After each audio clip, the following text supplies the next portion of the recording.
रहे हैं लाइव 7। नमस्कार, लाइव 7 विशेष में आपका स्वागत है। मैं हूं ज्ञान रंजन। दोस्तों, अभी सबकी नजर अगर राजनीतिक रूप से देखें तो सीधे तौर पर बिहार की ओर जाती है। वजह साफ है कि बिहार में विधानसभा का चुनाव इसी वर्ष होना है।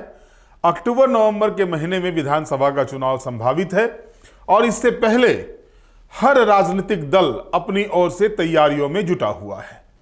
इसी कड़ी में इंडिया गठबंधन की अगर हम बात करते हैं तो इंडिया गठबंधन में झारखंड मुक्ति मोर्चा भी एक बड़ा सहयोगी है, एक गठबंधन का दल है। झारखंड में झारखंड मुक्ति मोर्चा के नेतृत्व में सरकार चल रही है, लेकिन बिहार में जो चुनाव होने वाले हैं उसमें इंडिया गठबंधन में झारखंड मुक्ति मोर्चा को जगह नहीं मिलने से झारखंड मुक्ति मोर्चा के कार्यकर्ताओं में नाराजगी है और यूं कहें कि साफ तौर पर ऐलान कर रखा है कि अगर महागठबंधन में जगह नहीं मिलती है तो ये लोग अकेले भी चुनाव में जाएंगे, 15 से 16 सीटों पर अपना कैंडिडेट देंगे।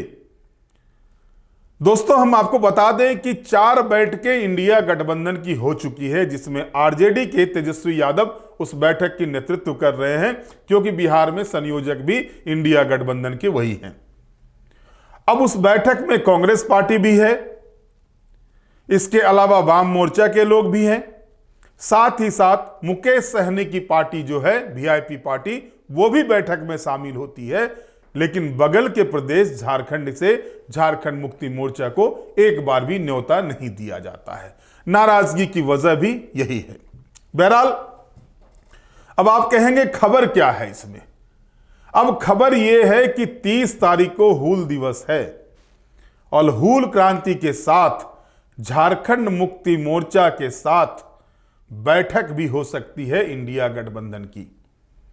और जो जानकारी मेरे पास आ रही है उसके तहत जो आरजेडी के नेता हैं, बिहार में जो नेता प्रतिपक्ष हैं तेजस्वी यादव, वो 30 तारीख को रांची आने वाले हैं और 1 जुलाई को हेमंत सोरेन जो झारखंड के मुख्यमंत्री हैं उनके साथ बिहार विधानसभा चुनाव को लेकर एक महत्वपूर्ण बैठक होने वाली है।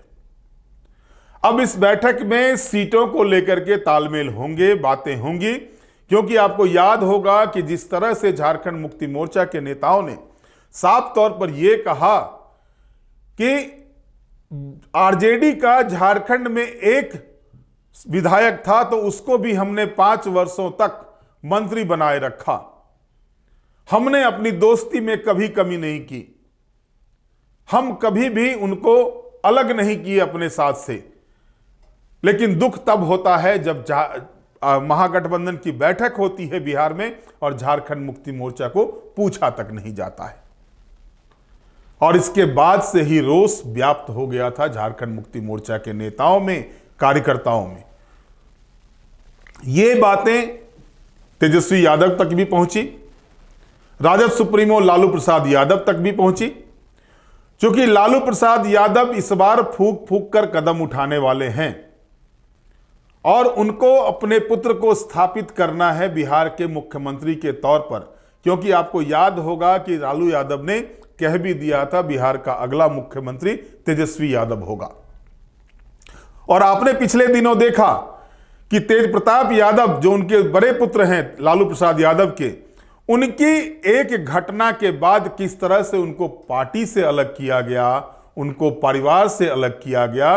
तो जाहिर तौर पर लालू प्रसाद यादव कोई भी ऐसा स्टेप नहीं उठाना चाहते या कोई भी ऐसी चूक नहीं छोड़ना चाहते हैं जिसके तहत तेजस्वी के तेज को वो आगे बढ़ाने में कहीं पर बाधा हो।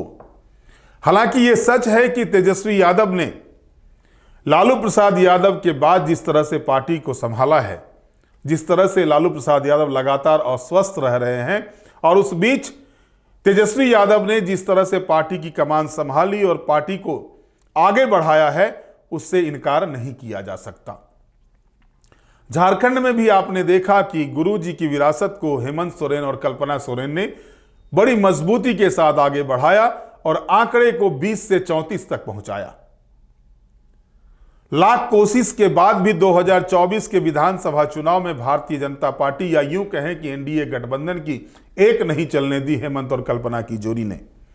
और इस बार इसी मकसद के साथ बिहार में तेजस्वी यादव काम कर रहे हैं और तेजस्वी यादव लगातार इसको लेकर के बैठक कर रहे हैं।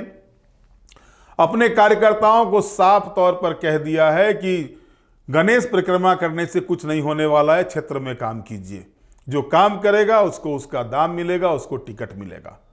जाहिर है कि तेजस्वी राजद के कुनबे को एक नए सोच के साथ आगे लेके चलना चाहते हैं। हालांकि आपने देखा कि बिहार में जिस तरह से पोस्टर वार जो है सो बिलो द बेल्ट हो चुका है। जो पोस्टर वार इस बार चल रहा है वो पोस्टर वार कहीं ना कहीं चर्चा का विषय बना हुआ है। जिस तरह से पोस्टर में शब्दों का प्रयोग किया जा रहा है, स्लोगनों का प्रयोग किया जा रहा है। चूंकि अब समय ज्यादा नहीं बचा हुआ है बिहार विधानसभा के चुनाव का, जाहिर है कि अब उसको लेकर के कोई भी कसर बाकी नहीं रखना चाहते हैं तेजस्वी यादव। और झारखंड मुक्ति मोर्चा, ऐसा नहीं है कि बिहार में झारखंड मुक्ति मोर्चा का खाता नहीं खुला है। चकाई सीट पर सुमित सिंह चुनाव जीत चुके हैं। इसके अलावा अररिया में भी अपनी उपस्थिति झारखंड मुक्ति मोर्चा ने मजबूती के साथ दर्ज कराई है एक चुनाव में। आगे बढ़ेंगे आप तो बांका के एरिया में जो एक विधानसभा क्षेत्र पड़ता है, जो एकमात्र रिजर्व सीट है, वहां पर भी झारखंड मुक्ति मोर्चा ने अपनी उपस्थिति दर्ज मजबूती के साथ दर्ज कराई। हालांकि चुनाव नहीं जीत पाए, लेकिन उपस्थिति वहां पर दर्ज कराई है। तो जाहिर तौर पर जो बिहार झारखंड से सटा हुआ जो बिहार का विधानसभा क्षेत्र है, चाहे वो गोड्डा जिले से सटे हुए विधानसभा के क्षेत्र हों, या फिर कटिहार से सटे हुए विधानसभा के क्षेत्र हों, या फिर देवघर से सटा हुआ विधानसभा का क्षेत्र हो, जो चकाई जमुई का एरिया पड़ता है वो विधानसभा के क्षेत्र हों, सीमांचल के एरिया में जहां पर कि मुस्लिम आबादी बहुत ज्यादा है, उन क्षेत्रों में झारखंड मुक्ति मोर्चा अपनी उपस्थिति दर्ज कराना चाहती है। चाहे वो सीट तारापुर का हो या खड़गपुर का हो या फिर चकाई का हो या अन्य सीटें हो, इन जगहों को झारखंड मुक्ति मोर्चा ने चयन करके रखा है कि अगर उनको गठबंधन में जगह नहीं मिलती है तो वो इन सीटों पर अपने कैंडिडेट को उतारेंगे। 16 सीटों पर दावेदारी झारखंड मुक्ति मोर्चा की जा रही, वो 16 सीटों पर कैंडिडेट देंगे। जाहिर है कि झारखंड मुक्ति मोर्चा अगर कैंडिडेट देगा तो इसका नफा नुकसान भी इंडिया गठबंधन की पार्टियों को देखना होगा। और यह सच भी है कि इससे नुकसान इंडिया गठबंधन के ही दलों को होगा, न कि एनडीए को होने जा रहा है। तो एनडीए को फायदा ना मिले और इंडिया गठबंधन को किसी तरह का नुकसान ना हो, इन सभी तालमेलों को ध्यान में रखते हुए जो जानकारी प्राप्त हुई है, तेजस्वी यादव 30 जून को रांची आ रहे हैं और 1 जुलाई को वो मुख्यमंत्री हेमंत सोरेन के साथ बैठक करने वाले हैं। चुनाव में सीटों पर भी बातें होगी और जो जानकारी मिल रही है कि झारखंड मुक्ति मोर्चा के कोटे में, जैसे झारखंड में 4 सीटें पर जीती है, 6 सीटें मिली थी, 4 सीट झारखंड मुक्ति मोर्चा को देने की बातें हो रही है, जो बिहार से हमारे संवाददाताओं के द्वारा सूचना दी जा रही है। तो बिहार में चूंकि जब अधिवेशन हुआ था, महाधिवेशन हुआ था झारखंड मुक्ति मोर्चा का खेलगांव में, तो उसी समय यह तय हुआ था कि राष्ट्रीय पार्टी का दर्जा झारखंड मुक्ति मोर्चा को दिलाना है और इसको लेकर के पार्टी बिहार, बंगाल, उड़ीसा, छत्तीसगढ़, इन सभी जगहों पर अपने कैंडिडेट उतारेंगे। और इसी कड़ी में पहले चुनाव बिहार का आ रहा है और इस महाधिवेशन के बाद पहला चुनाव बिहार का है। जाहिर तौर पर हेमंत सोरेन बिहार में अपनी उपस्थिति दर्ज कराने का भरसक प्रयास करेंगे, पूरा प्रयास करेंगे। और इसी कड़ी में तय किया हुआ है झारखंड मुक्ति मोर्चा का, अगर महागठबंधन में जगह नहीं मिल पाती है, अगर जगह नहीं दिया जाता है, सीटें नहीं मिलती है, तो झारखंड मुक्ति मोर्चा अकेले मैदान में उतरेगा और इसका सीधा सीधा नुकसान इंडिया गठबंधन को होना है। तो इसको ध्यान में रखते हुए तेजस्वी यादव की यह बैठक काफी महत्वपूर्ण बताई जा रही है। अब देखना दिलचस्प ये होगा कि जो बैठक मुख्यमंत्री हेमंत सोरेन के साथ होगी, क्या उस बैठक में सीटों पर तालमेल हो पाएगा। जो डिमांड झारखंड मुक्ति मोर्चा के द्वारा की जा रही है, उस डिमांड पर तेजस्वी यादव तैयार होते हैं या फिर और कुछ बातें होती है, लेकिन इतना तय मान के चलिए कि लालू प्रसाद यादव की सोच साफ तौर पर है कि इंडिया गठबंधन में जो भी घटक दल शामिल हैं सभी के साथ बातचीत करके आगे बढ़ा जाए, किसी को नाराज करके नहीं चलना है।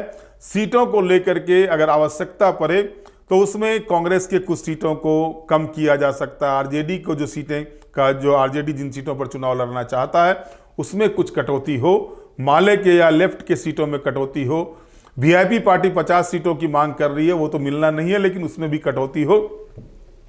यानी सभी घटक दलों को साथ लेकर चलने की बात लालू प्रसाद यादव ने कही है और उसके बाद ही ये फैसला हुआ है और तब ये निर्णय हुआ है कि तेजस्वी यादव खुद आकर के झारखंड मुक्ति मोर्चा के केंद्रीय अध्यक्ष और झारखंड के मुख्यमंत्री हेमंत सोरेन के साथ बिहार विधानसभा चुनाव को लेकर के बैठक करेंगे, बातें करेंगे और उस पर कोई ना कोई फैसला लेंगे। बहरहाल आज के विशेष में इतना ही। आप हमारे साथ जुड़े रहें, हमें लाइक करें, सब्सक्राइब करें। बहुत बहुत धन्यवाद। नमस्कार।